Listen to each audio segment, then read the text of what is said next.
نحمده ونصلي ونسلم على رسوله الكريم اما بعد فاعوذ بالله من الشيطان الرجيم بسم الله الرحمن الرحيم قال الله تبارك وتعالى في القرآن المجيد والفرقان الحميد شهر رمضان الذي انزل فيه القرآن صدق الله العظيم وقال الله تبارك وتعالى في شان حبيبه صلى الله عليه وسلم ان الله وملائكته يصلون على النبي یا ایھا الذین آمنوا صلوا علیہ وسلموا تسلیما اللہم صل علی سیدنا مولانا محمد وعلی آل سیدنا مولانا محمد واصحاب سیدنا مولانا محمد وبارک وسلم وصلی علیہ الصلاۃ والسلام علیک یا سیدی یا رحمۃ للعالمین وعلی آلک واصحابک یا سیدی یا خاتم النبیین۔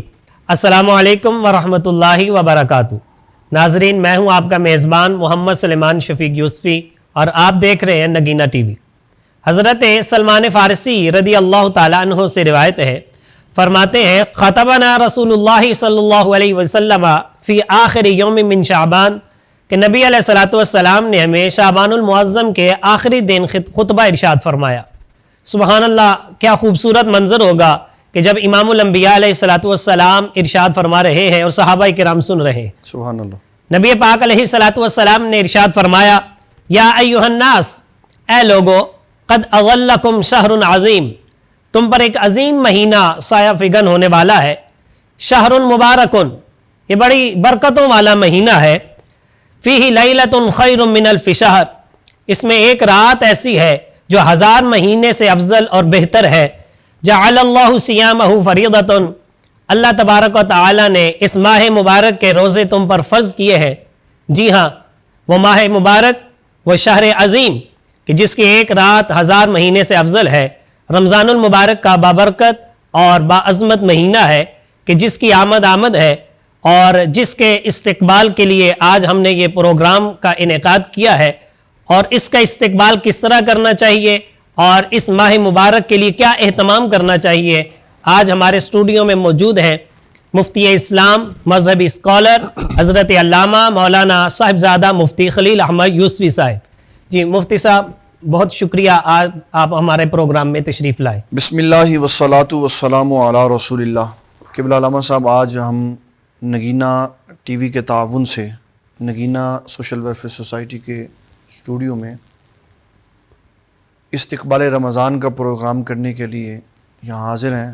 آپ کا بہت شکریہ، نگینہ ٹی وی والوں کا شکریہ کہ انہوں نے اس خدمت کے لیے بندہ نچیز کو حکم ارشاد فرمایا۔ اللہ تعالیٰ جل مجید الکریم نگینہ ٹی وی کو دن دگنی رات چگنی ترقی عطا فرمائے۔ آمین۔ بڑا خوبصورت آپ نے انٹرو میں ذکر کیا نبی صلی اللہ تعالیٰ علیہ وسلم کے خطبہ مبارک کا۔ بڑا خوبصورت آپ نے انٹرو میں ذکر کیا رمضان المبارک سے پہلے نبی صلی اللہ تعالیٰ علیہ وسلم کا رمضان المبارک کا استقبال کرنا۔ آقا کریم صلی اللہ تعالیٰ علیہ وسلم نے اپنے تمام صحابہ کو اکٹھا کر کے یہ بتایا کہ جو مہینہ آ رہا ہے وہ کتنی عظمت اور شان والا، سبحان اللہ، سبحان اللہ، اور کیا اس مہینے کی عظمت و شان ہے جس کا استقبال رسول اللہ فرما رہے ہیں۔ سبحان اللہ، سبحان اللہ۔ صحابہ کرام رضی اللہ عنہم کو جمع کر کے حضور استقبال فرما رہے۔ کتنا خوبصورت معاملہ ہے، کتنی اچھی بات ہے، اور رمضان المبارک کتنا بابرکت ہے سبحان اللہ، جس کا استقبال آقا کریم صلی اللہ سبحان علیہ اللہ، وسلم، سبحان اللہ۔ اور جو قیمتی اشیاء ہوتی ہیں، برکت والی ہوتی ہیں، ان کا استقبال کیا جاتا ہے۔ جس سبحان طرح اللہ، ہمارے آقا صلی اللہ تعالیٰ علیہ وسلم کے دنیا میں تشریف لانے سے پہلے سب انبیاء نے آپ کا استقبال کیا۔ حضرت سیدنا عیسیٰ علیہ السلام نے حضور صلی اللہ تعالیٰ علیہ وسلم کے استقبالیہ میں ایک پورا پروگرام 650 سال پہلے کیا اور اپنی قوم کو بتایا کہ ایک رسول تشریف لانے والے ہیں، ان کا نام احمد ہوگا۔ تو جو قیمتی اور بابرکت چیزیں ہوتی ہیں اور مقرب ہوتی ہیں، ان کا استقبال کیا جاتا ہے۔ رمضان المبارک یہ بڑا عظیم اور بڑا برکت والا مہینہ ہے، اس لیے رسول اللہ صلی اللہ علیہ وسلم نے اس کا استقبال فرمایا۔ اچھا، نبی پاک صلی اللہ علیہ وسلم نے ارشاد فرمایا شہر عظیم، شہر مبارک، تو اس ماہ مقدس کو عظیم و مبارک کہنے کی وجہ کیا ہے؟ قبلہ علامہ صاحب، جو عظیم اور مبارک کہا گیا اس کی کئی وجوہات ہیں۔ سب سے پہلے تو ہمیں یہ پتہ ہونا چاہیے کہ عظیم ہے کیا۔ وَهُوَ الْعَلِيُّ الْعَظِيمُ. جی بیسیکلی یہ اللہ تعالیٰ جل مجید الکریم کی صفت ہے، اور وہ خود عظیم ہے، اور جس چیز کو چاہتا ہے عظمت کا تاج عطا فرماتا ہے. سبحان اللہ سبحان اللہ. قرآن مجید فرقان حمید میں اس نے بے شمار چیزیں ایسی ہیں جن کو عظمت کا تاج عطا فرمایا. جس طرح مشرکین کا ذکر کرتے ہوئے اس نے کہا کہ عذاب عظیم، میں تمہیں دردناک بڑا عظیم عذاب دوں گا. وَإِنَّكَ لَعَلَىٰ خُلُقٍ عَظِيمٍ. محبوب صلی اللہ تعالی وسلم ہم نے آپ کو خلق عظیم عطا فرمایا. اعلیٰ حضرت نے فرمایا تیرے خلق کو حق نے عظیم کہا، تیری خلق کو رب نے جمیل کیا، کوئی تجھ سا ہوا ہے نہ ہوگا شہا، تیرے خالق حسن و ادا کی قسم. کیا بات ہے. سبحان اللہ سبحان اللہ. عورتوں کا جو مکر ہوتا ہے نا جی بہت بڑا ہوتا ہے. اللہ اکبر. اس کو اللہ تعالیٰ نے فرمایا ان کیدکن عظیم، اس مکر کو عظیم کہا. اللہ اکبر. اللہ سیدہ عائشہ صدیقہ ام المومنین، سیدہ عائشہ صدیقہ طیبہ طاہرہ مومنہ مفکرہ محدثہ مقرنہ عفیفہ رضی اللہ تعالی عنہ، ان کے اوپر منافقین نے تہمت لگائی. اللہ تعالیٰ نے 18 آیات آپ کی شان میں نازل فرمائی. تو فرمایا ھذا بہتان عظیم. اللہ قارون کو جو اللہ تعالیٰ نے خزانہ عطا فرمایا اس کو فرمایا انہ لذو حظ عظیم. اللہ اکبر. عظیم خزانہ ہے جس کی خزانوں کی چابیاں 70 اونٹ اٹھاتے ہیں. اللہ اکبر. اللہ اکبر. تو یہ عظیم اللہ تعالیٰ کی صفت ہے. میں نے یہ آیتیں ساری اس لیے بتائیں کہ اللہ تعالیٰ خود عظیم ہے اور جس کو چاہتا ہے اس کو عظمت کا تاج عطا فرماتا ہے. سبحان اللہ سبحان اللہ. اور اسی طرح اس نے اس مہینے کو عظمت کا تاج عطا فرمایا اور کہا کہ یہ مہینہ عظیم ہے اپنے کمالات اور اپنی خصوصیات کی وجہ سے. سبحان اللہ سبحان اللہ. شہر مبارکن بھی ارشاد فرمایا. شہر مبارکن بھی فرمایا کہ عظمت والا بھی ہے اور برکت والا بھی ہے. سبحان اللہ. اور جہاں اللہ تعالیٰ برکت رکھ دیتا ہے، پہلے ہمیں یہ پتہ ہونا چاہیے کہ یہ برکت کیا ہے. جی اس کے بارے میں اگر ہم علماء و محدثین کی ساری گفتگو پڑھیں تو برکت یہ اللہ تعالیٰ کی ایک نعمت ہے جو جس جگہ پہ آتی ہے وہاں اللہ کا فضل برستا ہے. سبحان اللہ سبحان اللہ. کھانے میں آ جائے تو تھوڑا زیادہ ہو جاتا ہے. سبحان اللہ سبحان گھر میں برکت آ جائے تو خوشحالی آ جاتی ہے، سبحان اللہ. محبت آ جاتی ہے، لڑائی ختم ہو جاتی ہے. خاندان میں آ جائے تو خاندان ایک دوسرے کے لیے احساس ہمدردی کے ساتھ زندہ ہو جاتا ہے. سبحان اللہ سبحان اللہ. کعبۃ اللہ کے بارے میں فرمایا ان اول بیت وضع للناس للذی ببکۃ مبارکا، کہ ہم نے جو پہلا گھر بنایا نا وہ برکتوں والا بنایا. سبحان اللہ سبحان اللہ. اور یہ ہدایت ہے تمام جہانوں کے لوگوں کے لیے. سبحان اللہ. تو یہ گھر برکت والا، وہ درخت فیہ شجرۃ مبارکۃ، اس درخت کو اللہ تعالیٰ نے برکت والا کہا جس میں سے موسیٰ علیہ السلام سے کلام فرمایا. سبحان اللہ سبحان من اللہ. شاط الواد الایمن فی البقعۃ المبارکۃ من الشجرۃ یا موسیٰ انی انا اللہ رب العالمین. سبحان اللہ سبحان اس اللہ. کو کہا. پھر آسمان سے جو پانی نازل فرمایا کہ وَنَزَّلْنَا فِيهِ مَاءً مُبَارَكًا، ہم نے آسمان سے برکتوں والا ماء مبارکن برکتوں والا پانی نازل فرمایا. تو اللہ تعالیٰ برکت پیدا کر دیتا ہے. اس کا مطلب یہ ہے کہ وہ شے انسان کے لیے نفع کا سبب بن جاتی ہے. سبحان اللہ سبحان اللہ. تو اس لیے فرمایا کہ یہ مہینہ عظیم بھی ہے برکت والا. اچھا مفتی صاحب ارشاد فرمائیں کہ اصل میں روزہ کہتے کسے ہیں؟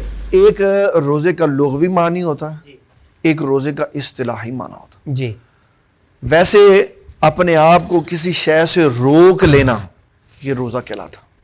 بی بی مریم سلام اللہ علیہا کو جب اللہ تعالیٰ نے اپنے فضل اور اپنی قدرت سے لڑکا عطا فرمایا، اب وہ یہ دیکھ رہی تھی کہ میں لوگوں کو کیا بتاؤں.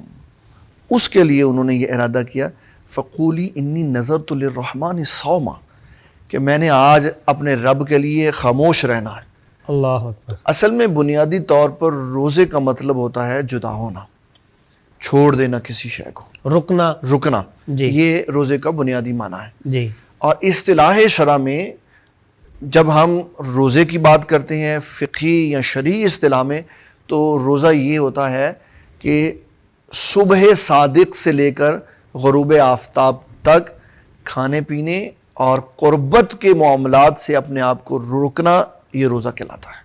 سبحان اللہ سبحان پہلے کسی اور طرح کے معاملات ہوتے تھے، روزے کی کنڈیشن کچھ اور ہوتی تھی. اب ہمیں یہ جو روزہ اس وقت ملا ہوا ہے یہ بے شمار تبدیلیوں کے بعد ملا ہوا. اچھا جی مفتی صاحب ارشاد فرمائے، نبی پاک علیہ الصلوۃ والسلام نے ارشاد فرمایا فیہ لیلۃ خیر من الف شہر، کہ اس مہینے میں ایک رات ایسی ہے جو 1000 مہینے سے افضل ہے. اللہ اکبر. اس کے بارے میں ارشاد فرمائیں.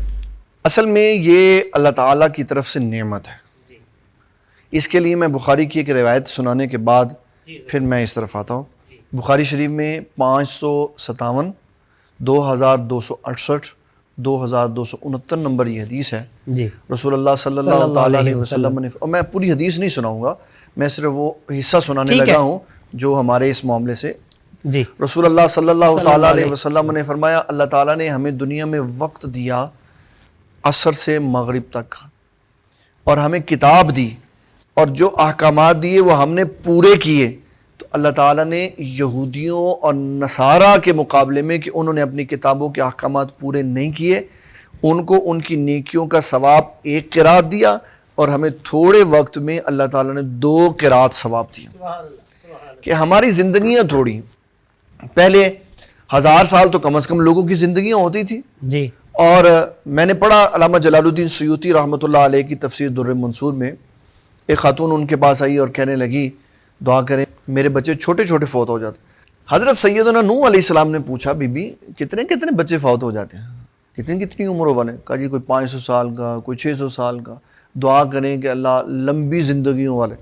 تو ان کے ہاں زندگیاں لمبی ہوتی تھیں. ہماری جو ایوریج زندگی ہے وہ 50 سے 60 کے درمیان ہے، اور اگر کوئی 60 سے 70 چلا جاتا ہے، 70 سے 80، وہ بڑا خوش قسمت آدمی کہ اللہ تعالیٰ اس کی زندگیوں کو لمبا کر رہا ہے. اور دعا بھی یہی کرنی چاہیے یا اللہ لمبی عمر عطا فرما اور اچھا عمل عطا فرما. تو کیونکہ پہلی امتوں کی زندگیاں لمبی عمریں لمبی ہوتی تھیں، ہماری نہیں ہے. تو حضرت عمر بن خطاب رضی اللہ تعالیٰ عنہ نے حضور صلی اللہ تعالیٰ علیہ وسلم سے ذکر سنا کہ ایک بندے نے 1000 مہینے اپنے آپ کو عبادت کے لیے بھی تیار رکھا اور اپنے آپ کو جہاد کے لیے بھی تیار رکھا. رات وہ عبادت کرتا، صبح وہ جہاد کرتا. تو کہا حضور ہم تو اتنی نعمتیں اللہ تعالیٰ کی طرف سے پا ہی نہیں سکتے، ہماری تو زندگیاں تھوڑی ہیں. تو اللہ تعالیٰ نے اپنے محبوب کے قدموں کی خیرات کتنا عظیم انعام عطا فرمایا رمضان المبارک میں لیلۃ القدر کی رات پالو. تو ایک رات ہی ایسی ہے کہ جس میں اللہ تعالیٰ تمہیں 1000 مہینوں سے زیادہ کی عبادت کا ثواب عطا فرمائے. اللہ تعالیٰ فضل فرمائے ہمارے علماء کرام پر، اور ان کی عظمتوں اور شانوں کو بلند فرمائے. اتنے خوبصورت نقائط، اتنے خوبصورت نکات بیان کرتے ہیں کہ انسان کی عقلیں دنگ رہ جاتی ہے. کہتا پوری صورت میں کہیں یہ نہیں کہا کہ فلاں نفل پڑھو گے، فلاں عبادت کرو گے تو یہ ثواب ہوگا. مسلمان ہو لیلۃ القدر کا ایک لمحہ بھی پا لیا تو بغیر عبادت کے 1000 مہینے کا ثواب ہے. سبحان اللہ. ایک لمحہ بھی پا لیا. اچھا اس کے لیے کوئی شرط ہے کہ جاگتے ہوئے کوئی بھی؟ نہ صرف زندہ ہونا چاہیے اسلام کی حالت. تو وہ تو پھر چاہے ہم رات کو سوتے بھی رہیں تو پھر لیلۃ القدر تو آئے گی. بالکل. جس نے لیلۃ القدر پالی ایمان کی حالت میں، اس کو اللہ تعالیٰ یہ ثواب عطا فرمائے. سبحان اللہ. اچھا مفتی صاحب ابھی آپ نے ارشاد فرمایا یہود و نصارہ کو 1 قرات ثواب ملتا ہے، اور ایمان والوں کو نبی پاک علیہ الصلوۃ والسلام کے غلاموں کو اللہ تعالیٰ 2 قرات ثواب عطا فرماتا ہے. تو یہاں قرات سے مراد کیا ہے؟ یہ قرات جو ثواب ہے یہ ساری زندگی کی نیکی پر نہیں ہے، بلکہ یہ ایک نیکی پر 1 قرات ثواب ہے.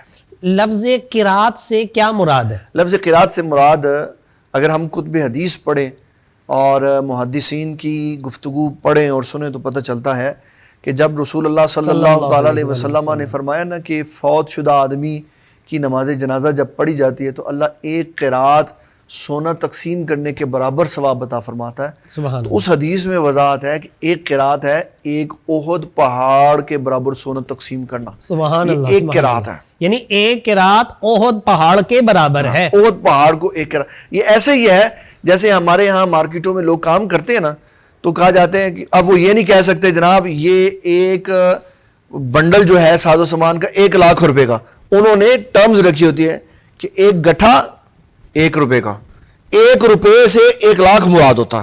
تو یہ اصطلاح حدیث میں ایک ٹرم ہے. جب 1 قرات مراد لیا جائے گا تو اس سے 1 احد پہاڑ کے برابر سونا تقسیم کرنے جتنا ثواب ہوگا. سبحان اللہ. سبحان اللہ. اور احد پہاڑ کے بارے میں پتہ ہونا چاہیے، آپ بھی ماشاءاللہ تشریف لے کے گئے ہیں، میں بھی وہاں حاضر ہوا ہوں. 2-3 کلومیٹر کا اس کا قطر ہے، یعنی اس کی گولائی 3 کلومیٹر کی ہے، اور وہ کتنا بڑا اوپر سے اور اندر اتنا کتنا بڑا یعنی ایک نیکی کرنے پہ اللہ تعالیٰ اتنا ثواب عطا فرماتا ہے۔ سبحان اللہ جی۔ احد پہاڑ یہ وہی پہاڑ ہے جس کے بارے میں نبی پاک علیہ الصلوۃ والسلام نے ارشاد فرمایا کہ احد پہاڑ ہم سے محبت کرتا ہے، ہم اس سے محبت کرتے ہیں۔ اور جب نبی پاک علیہ الصلوۃ والسلام پر اس پر تشریف فرما ہوئے تو یہ ہلنے لگا، تو نبی پاک علیہ الصلوۃ والسلام نے اپنے قدم مبارک کی ایڑ لگائی اور آپ علیہ الصلوۃ والسلام نے فرمایا احد ساکت ہو جا، تجھ پر ایک نبی، ایک صدیق اور 2 شہداء جو ہے وہ تشریف فرما ہے۔ سبحان اللہ۔ اور قبلہ علامہ صاحب بڑی لطف بات ہے، یہ جو احد پہاڑ ہے نا، سبحان اللہ، یہ پتھر ہے جی، اور بعض لوگوں کو ایسے ہی وہم ہو جاتا ہے کہ بے جان چیزیں کچھ نہیں کر سکتے، یہ جیتا جاگتا، یہ زندہ ہے، یہ پتھر زندہ ہے سبحان اور اللہ، ابھی بھی موجود ہے اور حضور صلی اللہ تعالیٰ علیہ وسلم کا زندہ عاشق ہے، سبحان اللہ، سبحان اللہ، اور شعور بھی رکھتا ہے، شعور بھی رکھتا ہے۔ جی، اور پھر اس کے ساتھ حضرت سیدنا عمر بن خطاب رضی اللہ تعالیٰ عنہ، آپ جب خانہ کعبہ کا طواف کر رہے تھے تو حجر اسود آ گیا سامنے، آپ نے فرمایا نہ تجھ میں نفع ہے نہ تجھ میں نقصان ہے۔ یہ بات کر کے لوگ اس طرف لے کے جاتے ہیں کہ یہ جو انگوٹھیوں میں پتھر پہنتے ہیں جی، یہ بے مقصد ہوتے ہیں۔ جی، اس پتھر کی کیفیت کو بے مقصد بیان کرنے کے لیے حجر اسود کو بے مقصد کر دیتے ہیں۔ اللہ اکبر، اللہ اکبر، استغفر اللہ، حالانکہ حضرت علی المرتضیٰ رضی اللہ تعالیٰ عنہ نے پورا جواب دیا ادھر۔ جی، حضرت عمر بن خطاب رضی اللہ تعالیٰ عنہ نے جب یہ کہا نا، یہ حدیث میں خیانت ہے، جو ہمارے ملک کے نام نہاد انجینئرز اور دوسرے لوگ یہ خیانتیں کر رہے ہیں۔ کیا عمر بن خطاب رضی اللہ تعالیٰ عنہ نے پتھر سے بات کی اور کہا نہ تجھ میں نفع ہے نہ نقصان ہے، اور کہا جب وہ پتھر نفع نقصان نہیں دے سکتا تو یہ کیسے نفع، یہ تو نہیں دے سکتے لیکن وہ تو دے سکتا۔ حضرت علی المرتضیٰ رضی اللہ تعالیٰ عنہ نے اسی وقت اصلاح کر دی۔ آپ نے فرمایا نا کہ میں تجھے اس لیے چوم رہا ہوں کہ تجھے حضور صلی اللہ تعالیٰ علیہ وسلم نے چوما ہے، تو آپ نے فوری طور پر حضرت عمر بن خطاب رضی اللہ تعالیٰ عنہ سے کہا حضور والا یہ نفع بھی دیتا ہے یہ نقصان بھی دیتا ہے۔ سبحان اللہ، سبحان آقا کریم صلی اللہ تعالیٰ علیہ وسلم نے فرمایا کہ جو اس کو محبت سے چومے گا یہ قیامت والے دن اس کے ایمان کی تصدیق کرے گا۔ سبحان اللہ، سبحان اللہ، اور کیا خوبصورت ہے وہ پتھر، سبحان اللہ، سبحان چھوٹا سا ہے اور اللہ تعالیٰ نے اس کے اندر ہارڈ ڈسک جو لگائی ہوئی ہے کتنی سبحان بڑی ہے، سبحان اس کو قیامت والے دن حدیث شریف میں آتا ہے نبی صلی اللہ تعالیٰ علیہ وسلم فرماتے ہیں آنکھیں دی جائیں گی، زبان دی جائے گی جیسے وہ کلام کرے گا اور آنکھوں سے وہ دیکھے گا۔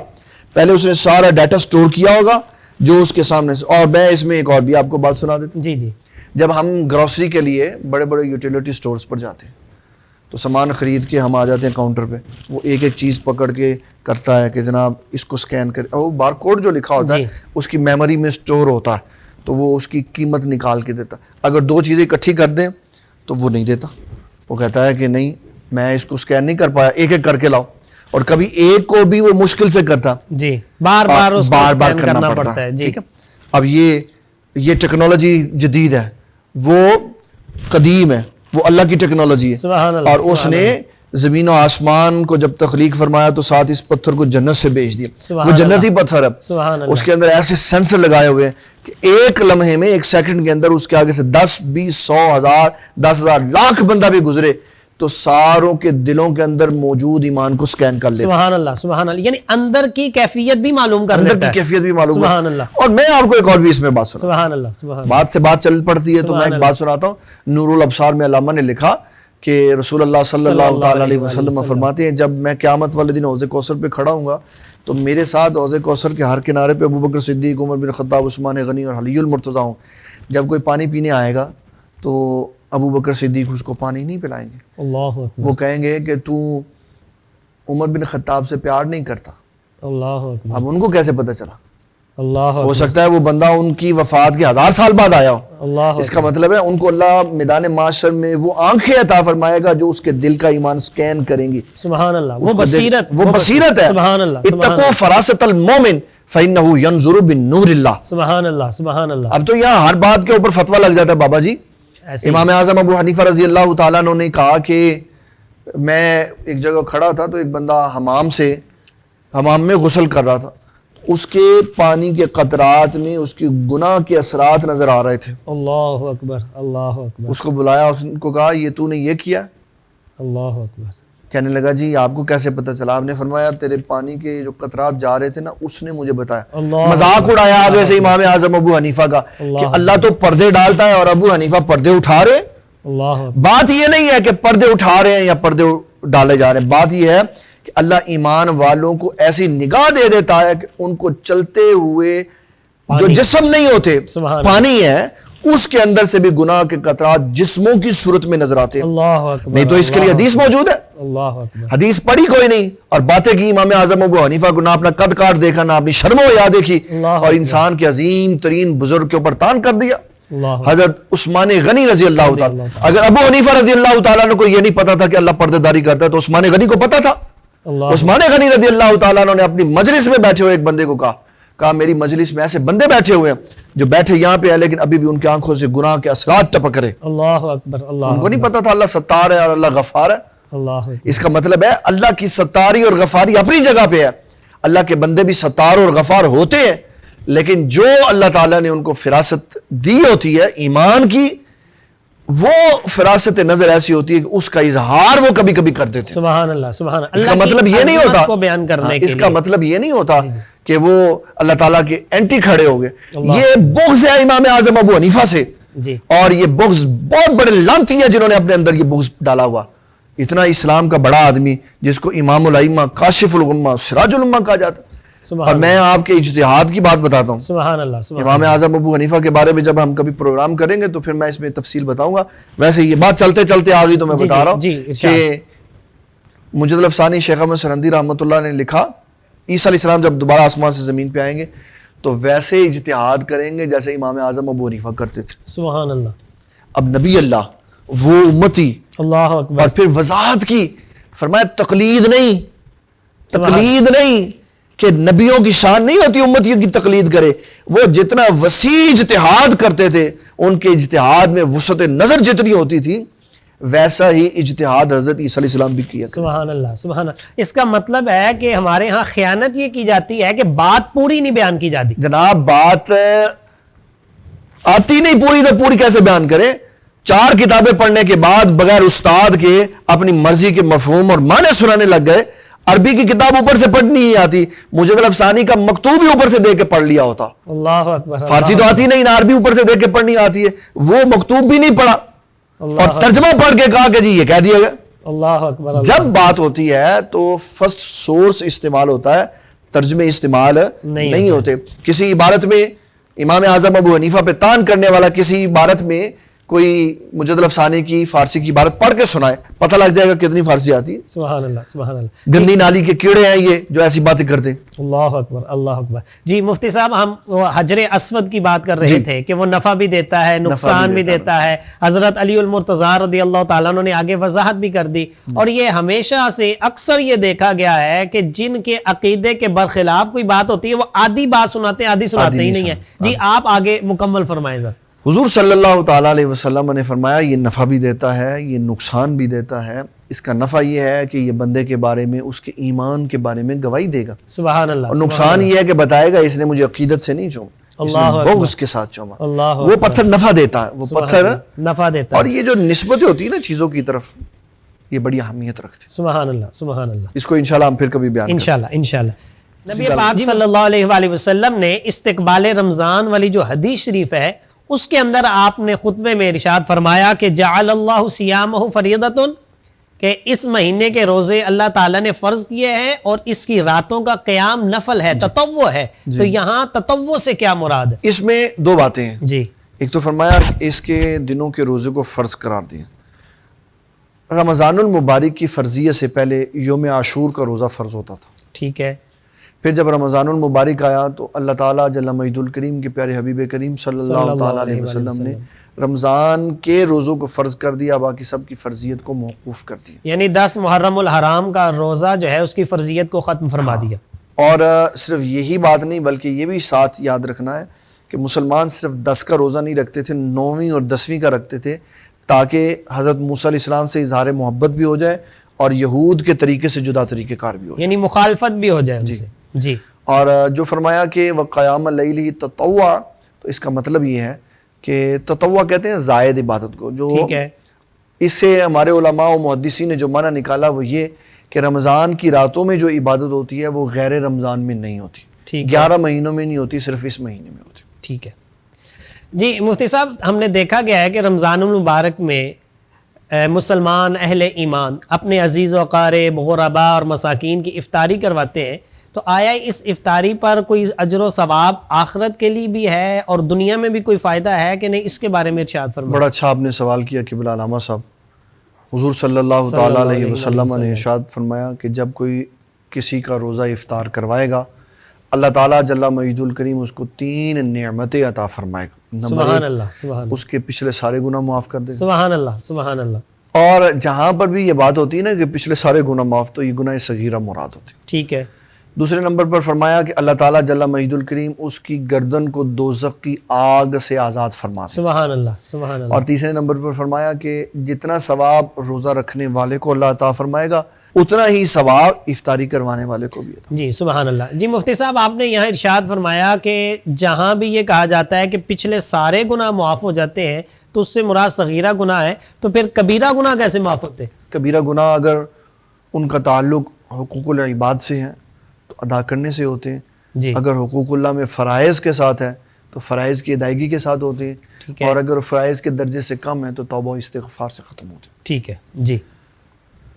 پھر دوسرے نمبر پر یہ بات ارشاد فرمائی کہ اللہ تعالیٰ جل مجید الکریم 3 نعمتیں دینے کے بعد ختم نہیں فرما دیتا، جی بلکہ آگے بھی اس کا پروسیجر ہے۔ ایک بندے نے سوال کیا رسول اللہ صلی اللہ تعالیٰ علیہ وسلم کی بارگاہ میں، حضور بعض بندے بڑے غریب ہوتے ہیں تو وہ اہتمامی افطاری نہیں کروا سکتے، یعنی افطاری کروانے کی صلاحیت ہر ایک کے اندر نہیں ہے، اور آج کل جو ہمارا دور چل رہا ہے تو وہ تو غربت اور پھر یہ کرونا کی وجہ سے لوگوں کا اپنے گھروں میں قید ہو جانا، تو خود کھانے کے لالے پڑے ہوئے ہیں، تو افطاری کا ثواب تو پھر امیر لے جائیں گے، غربا کدھر جائیں گے؟ میں اس کا جواب دینے سے پہلے یہ سمجھتا ہوں کہ کرونا کی وجہ سے اب یہ حکومت کی ذمہ داری ہے کہ ہر گھر میں افطاری کا سامان پہنچا۔ جی مباشر ایک ٹی وی ہے سعودیہ کا، جی اس میں ایک بندے نے سوال کیا اور اس نے پوری دنیا کو رلا دیا، کہنے لگا کہ اگر کسی کے پاس افطاری اور سحری کا سامان نہیں تو بغیر کھائے پیے بھی وہ روزہ رکھ سکتا۔ اللہ اکبر، اللہ اکبر۔ جواب دینے والا اور سننے والا سارے رو پڑے کہ اتنی بھی دنیا میں مفلسی اور غربت ہے، اللہ اور آج پاکستان میں وہی حالات ہیں غریبوں اللہ کے، اکبر۔ جو سفید پوش ہیں وہ اسی سطح کے اوپر پہنچے ہوئے ہیں کہ ان کے گھر میں جہاں 3 ٹائم کھانا چلتا تھا وہاں 2 ٹائم ہے اور یہاں 1 ٹائم ہوا ہوا، اللہ اکبر، اور وہ مانگ بھی نہیں سکتے، مانگ بھی نہیں سکتے۔ اللہ اکبر۔ اس میں میں بڑا عظیم سمجھتا ہوں نگینہ سوشل ویلفیئر سوسائٹی کو کہ وہ شروع سے لے کے جب سے بنی ہے بندہ نصیز کے والد گرامی کی سرپرستی میں شروع سے اس کا یہ موٹو رہا ہے کہ غربا کی مدد کی جائے، پریشان حالوں کو پریشانی سے نکالا جائے، اور اس کرونا کے سلسلہ میں بھی ہم نے تقریباً 2000 کے قریب افراد کے گھروں میں پورے مہینے کا راشن پہنچایا تاکہ وہ اطمینان کی زندگی گزار سکیں۔ نگینہ ویلفیئر سوسائٹی نے اس دفعہ نظم و ضبط کو بڑا قائم رکھا کہ جب عموماً مال کی تقسیم کاری ہوتی لوگوں کا جمگٹھا بن جاتا تھا، تو اس دفعہ جو ہمارے ادارے کے سرپرست ہیں صاحبزادہ پیر بشیر احمد یوسفی صاحب، انہوں نے ٹوکن ایشو کیے کہ آپ آئیں شناختی کارڈ جمع کروائیں، ٹوکن لیں اور ٹوکن لے کے جنرل سٹور سے جا کے سامان لیں، سبحان اللہ، تاکہ کہیں لوگوں کا جمگٹھا نہ ہو، کہیں لوگوں کی بھیڑ نہ ہو اور کرونا کے پھیلنے کا سبب نہ بن سکے۔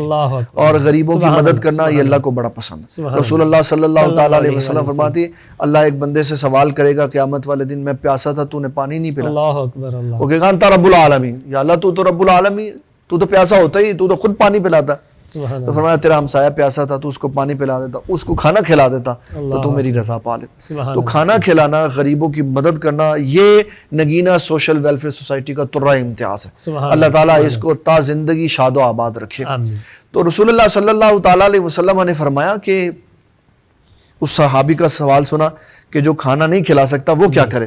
اگر کوئی دودھ کے ایک گھونٹ سے، پانی کے گھونٹ سے، یا اگر کوئی کھجور کے ایک دانے سے بھی کسی کا روزہ افطار کروائے گا تو اللہ تعالیٰ اس کو یہ تینوں ثواب عطا فرمائے گا۔ اور پھر فرمایا کہ بعض افراد اتنی صلاحیت رکھتے، بعض زیادہ صلاحیت رکھتے، ہم نے دیکھا بعد میں کھانا بھی کھلاتے ہیں اور پر لطف کھانا ہوتا ہے، اور قسم قسم کے کئی کھانے، کئی نعمتیں، بلکہ ایسا بھی ہوتا ہے کہ افطاری کے وقت ہی اتنی نعمتیں ہوتی ہیں کہ تھوڑی تھوڑی بھی بندہ کھائے تو کھانے کی گنجائش نہیں رہتی، پھر ان لوگوں کا اصرار ہوتا ہے کہ کھانا بھی کھانا ہے، تو ان کے لیے کیا ارشاد نبی پاک علیہ السلام نے ارشاد فرمایا؟ اس میں نعمت تو بہت ہے کہ بلا یہ ہمارے محبتوں کی داستان ہے، سبحان اللہ، سبحان کہ پہلے افطاریاں ہوتی، کون جیب سے پیسے نکال کے کھلاتا، اللہ اکبر، لوگوں کو کھانا کھلانا اپنی جیب سے پیسے نکال کے، اس کا مطلب ہے یہاں رضا اللہ کی مطلوب ہے، سبحان اللہ، یہ چاہتا ہے اللہ راضی ہو جائے۔ اور پھر اس کے بعد جب کھانا کھلایا جاتا ہے تو اس میں ایک چیز میں سمجھتا ہوں کہ اس کی وضاحت ہونی چاہیے. جی. عموماً لوگ کھانے کے بعد نماز کا اہتمام کم کرتے ہیں. اللہ اکبر. افطاری کریں, افطاری کے بعد مسجد میں چلے جائیں سارے. سبحان. گھروں میں نماز نہ کرایا کریں. جی. اس سے مسجد کی رونق کم ہو جاتی ہے. جب آپ کے گھر میں 10 بندے 20 بندے 50 100 آئے ہوں اور آپ سارے مل کے مسجد میں جائیں تو مسجد کی رونق بحال ہو جائے. سبحان اللہ. اللہ خوش ہوگا کہ افطاری بھی ہوئی اور میرا گھر بھی آباد ہوا. سبحان اللہ. ثواب میں بہت زیادہ ہے. سبحان اللہ. گھر میں نماز کرانے میں کوئی حرج نہیں ہے, لیکن جو ثواب مسجد میں ملے گا وہ گھر میں نہیں ملے گا. جی بالکل. افطاری کروائیں, پھر اس کے بعد نماز باجماعت ادا کریں, پھر اس کے بعد گھر آگے کھانا کھلائیں. اور رسول اللہ صلی اللہ تعالیٰ علیہ وسلم ارشاد فرماتے ہیں من اشبع صائما سقاه اللہ فی حوضی شربا. سبحان اللہ. رسول اللہ صلی اللہ تعالیٰ علیہ وسلم نے ارشاد فرمایا جس نے روزہ افطار کروانے کے بعد روزے دار کو خوب پیٹ بھر کر کھانا کھلایا, قیامت والے دن اللہ تعالیٰ اس کو میرے حوض کوثر سے پانی. سبحان اللہ. حضور پاک صلی اللہ علیہ وسلم نے یہ اپنی طرف فرمایا سبحان اللہ. میرے حوض کوثر سے. سبحان اللہ. اور بتا دیا کہ چیزوں کی نسبتیں غیر اللہ کی طرف لگ جائیں تو چیزیں حرام نہیں ہوتی. سبحان اللہ. سبحان حضور اللہ. پاک نے فرمایا حوض کوثر میرا, مسجد نبوی میری, سبحان اللہ. مسجدی سبحان اللہ. ہاذا, فرمایا یہ مسجد میری. حضرت سعد نے اپنی امی جان کے لیے کنواں کھدوا کے فرمایا ہاذہی ام سعد, یہ کنواں سعد کی ماں کے لیے ہے. سبحان اللہ. اور چیزوں کے اوپر نام لگائے, چیزوں کے اوپر نام لگائے. اور اللہ تعالیٰ جل مجیدہ الکریم نے اس شخص کے لیے جو روزہ نہیں رکھ سکتا, شیخ فانی ہے, فرمایا وعلی الذین یطیقونہ فدیۃ طعام مسکین, مسکین کا کھانا. بیٹی کی شادی کی تو سسرالیوں کا کھانا, مکلاوے کا کھانا, برات کا کھانا, ولیمے کا کھانا, یہ سارے وہ کھانے ہیں جو غیر اللہ کی طرف منسوب ہیں لیکن جائز ہے. لیکن جب کہا جاتا ہے یہ نیاز غوث پاک کی تو پھر پریشانی ہو جاتی ہے. اللہ اکبر. اس لیے کوئی پریشانی کی ضرورت نہیں ہے, یہ سب چیزیں جائز ہیں اور اسلام نے اس کی اجازت دی ہوئی ہے. جی مفتی صاحب, ابھی آپ نے ارشاد فرمایا ولیمے کا کھانا, بارات کا کھانا, مکلاوے کا کھانا, اور دوسری طرف آپ نے کہا جی غوث پاک کی نیاز. تو ولیمہ سسرال کا کھانا وہ نیاز تو نہیں ہے, تو پھر آپ غوث پاک کی نیاز اور سسرال کے کھانے میں تو فرق ہے. اس میں سمجھنے والی بات جی وہ یہ ہے کہ ہم غوث پاک کو جو کھانا بیچتے ہیں وہ کھاتے تو لوگ ہی ہیں. جی ہم تو ان کو صرف ثواب بیچتے ہیں. ٹھیک ہے, ہم ان کو صرف ثواب بیچتے ہیں. کھانا ہم لوگوں کو کھلا دیتے ہیں, غرباء کو اور مساکین کو. اور کثیر صحابہ کی تعداد سے یہ مسئلہ ثابت ہے کہ انہوں نے اپنے فوت شدگان کے لیے بڑے ہوئے فروٹ سے بڑے ہوئے سارے کے سارے باغ تقسیم کر دیے. سبحان اللہ. سبحان اللہ.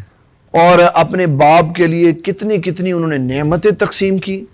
وہ یہ تو نہیں تھا کہ ان کو دے دیا, بلکہ یہ تھا کہ یہ غریبوں کو مقصود و مطلوب تھا کہ اس کا ثواب ان کے والد گرامی کو پہنچے. یعنی یہ نیاز میں بھی یہی ہوتا ہے کہ کھاتے نیاز اور نظر یہ ہم انشاءاللہ ادھر نگرینہ ٹی وی میں رمضان میں ایک پروگرام پورا کریں گے. نیاز اور نظر ایک علیحدہ کانسیپٹ ہے, اس کو ہم انشاءاللہ ایک اسپیسیفک پروگرام کے اندر لے کے آئیں گے اور اس کی تفصیل پوری بیان کریں. اچھا مفتی صاحب, پھر ابھی آپ نے حدیث شریف جو سنائی ہمیں, اس میں آپ نے فرمایا نبی پاک علیہ الصلوۃ والسلام نے فرمایا اللہ تعالیٰ اسے میرے حوض کوثر سے پانی پلائے گا. یہ حوض کوثر ہے کیا اور یہ حوض کوثر ہے کہاں؟ بڑا اہم سوال ہے. جس طرح لوگ علم سے دور ہو چکے ہوئے ہیں, یہ سوال بڑا اہم ہے. حوض کوثر, حوض کہتے ہیں اس جگہ کو جہاں پانی جمع ہوتا ہے, جو شرعی اعتبار سے اتنی گہری ہوتی ہے کہ اگر ہم ایسے اس کو ہاتھ ڈالیں تو نیچے سے سطح زمین نہیں نظر آتی. یعنی چلو بھریں تو نیچے سے سطح زمین ظاہر نہ ہو, نہیں آتی. جی. پانی شفاف ہے, اس کی وجہ سے زمین کی تہ نظر آتی ہے تو وہ اور شے ہے. ٹھیک ہے. لیکن پانی کو ہاتھ میں لے تو نیچے سے خلا پیدا ہو جائے, جی, وہ نہیں ہے. ٹھیک ہے. اس جگہ ایسی چیز کو کہتے ہیں حوض. جی, ایسی چیز کو کہتے ہیں حوض. اور اس حوض میں عموماً لوگ پانی بھرتے ہیں تاکہ وضو کرنے والوں کے لیے وضو آسان ہو. قیامت والے دن یہ حوض کوثر میدان محشر میں موجود ہوگا. سبحان اللہ. اور رسول اللہ صلی اللہ تعالیٰ علیہ وسلم کی کئی حدیثیں اس کے اوپر ہے. جس طرح کی ایک حدیث میں آپ کی خدمت میں عرض کرتا ہوں. ایک بندے نے پوچھا آقا کریم صلی اللہ تعالیٰ علیہ وسلم قیامت والے دن ہم آپ کو کہاں تلاش کریں؟ سبحان اللہ. نبی صلی اللہ تعالیٰ علیہ وسلم نے فرمایا مجھے میزان پر تلاش کر. سبحان اللہ. ویسے کیا کیا ان کی خوبصورت سوچیں ہوتی تھی کہ یہاں بھی حضور کی تلاش ہے وہاں بھی حضور کی تلاش ہے. ان کو فکر ہوتی تھی کہ ہم حضور پاک کے امتی ہیں تو ہمیں بچانا حضور پاک نے. سبحان اللہ سبحان اللہ. تو آقا کریم صلی اللہ تعالیٰ علیہ وسلم نے فرمایا مجھے جہاں پر میزان ہوگا اعمال تولے جا رہے ہوں گے وہاں تلاش کرنا. عرض کی حضور اگر آپ وہاں نہ ہو تو فرمایا پھر مجھے حوض کوثر پر تلاش کرنا. سبحان اللہ سبحان اللہ. عرض کی حضور اگر آپ وہاں پہ بھی نہ ہو تو فرمایا پھر مجھے پل صراط پہ تلاش کرنا. اللہ اکبر. عرض کی حضور اگر آپ وہاں پہ ہی نہ ہو تو فرمایا نہیں میں 3 جگہوں میں ہی سے کسی جگہ پہ ہوں گا. یہ 3 ہی جگہیں ہیں مشکلات والی. جی. تو حوض کوثر میدان محشر میں ہے اور بڑا وسیع حوض ہے. ان کے اوپر پانی پینے والوں کو جو برتن دیے جائیں گے سونے اور چاندی کے ہوں گے اور ان کی تعداد اتنی ہوگی جتنی آسمان کے ستارے. سبحان اللہ. اچھا مفتی صاحب آپ نے فرمایا کہ جتنے آسمان کے ستارے یہ کسی حدیث شریف کا مفہوم ہے, کہاں سے یہ بات آپ نے؟ حدیث شریف میں ہے. نبی صلی اللہ تعالیٰ علیہ وسلم نے فرمایا حوض کوثر پہ پینے والے پیالوں کی تعداد آسمان کے ستاروں کے برابر ہو. تو اس کا مطلب یہ ہوا کہ ہمارے نبی پاک علیہ الصلوۃ والسلام کو آسمان کے تاروں کی تعداد بھی پتہ ہے. بالکل پتہ ہے. سبحان اللہ. آقا کریم صلی اللہ تعالیٰ علیہ وسلم کو آسمان کے تاروں کی تعداد بھی پتہ ہے, آپ کو آسمان کے فرشتوں کی تعداد بھی پتہ ہے, آپ کو ان کی حاضری کی تعداد بھی پتہ ہے, آپ کو ریت کے ذروں کی تعداد بھی پتہ ہے, آپ کو بارش کے قطرات کی تعداد بھی پڑا, آپ کو اللہ تعالیٰ کی ساری مخلوق کی ہر شے کی تعداد کا پتہ. سبحان اللہ سبحان اللہ سبحان اللہ. اور فرمایا کہ جب لوگ پانی پینے کے لیے آئیں گے تو ان کو پیالوں میں پانی پلایا جائے گا.